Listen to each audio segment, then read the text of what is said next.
विशेषज्ञों की राय है कि टेक्सटाइल उद्योग में विकास के लिए सरकारी नीतियों का इम्प्लीमेंटेशन होना जरूरी है। बुधवार को टेक्सटाइल उद्योग पर राज्य स्तरीय बैठक हुई।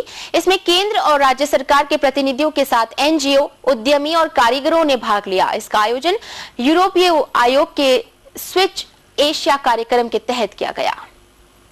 हमारे प्रदेश में टेक्सटाइल उद्योग के क्षेत्र में काफी संभावनाएं हैं। सरकार की ओर से इस उद्योग के विकास के लिए कई योजनाएं बनाई भी गई, लेकिन इनका पूरा लाभ इस उद्योग को नहीं मिल रहा।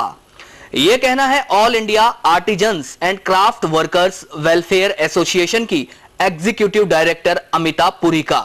उन्होंने स्विच एशिया प्रोग्राम में वस्त्र उद्योग के स्थायी और सतत विकास पर अपनी राय रखी।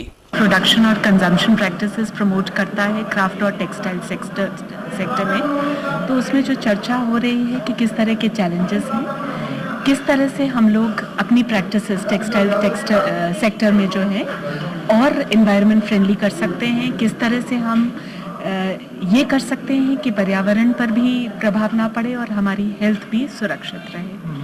तो इस तरह की चर्चा हो रही है। गवर्नमेंट से क्या सपोर्ट मिल सकता है, कौन से लिंकेजेस फॉर्म हो सकते हैं, मार्केट रिलेटेड क्या इश्यूज हैं, और जो हम लोग ने कुछ चीज़ें पायलट करी हैं जैसे कि एफ्लुएंट ट्रीटमेंट प्लांट है, तो वहाँ पे किस तरह के एक्सपीरियंसेस रहे हैं तो दूसरे लोगों से वो भी शेयर कर रहे हैं।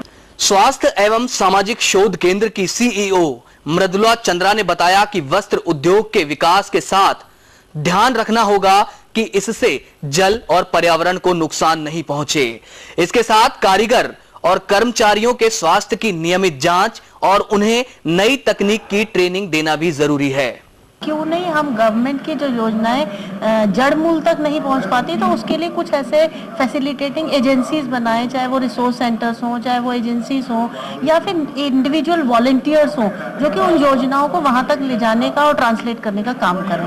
ऐसा अभी प्रक्रिया चल रही है और हमें उम्मीद है कि बहुत जल्दी ऐसी कुछ शेप्स हमारे सामने आएंगी।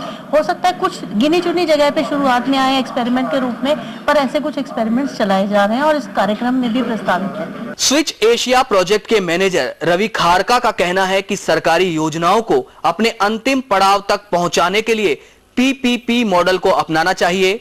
प्रदेश की टेक्सटाइल इंडस्ट्री में अवेयरनेस की कमी है और योजनाओं में नौकरशाही हावी है।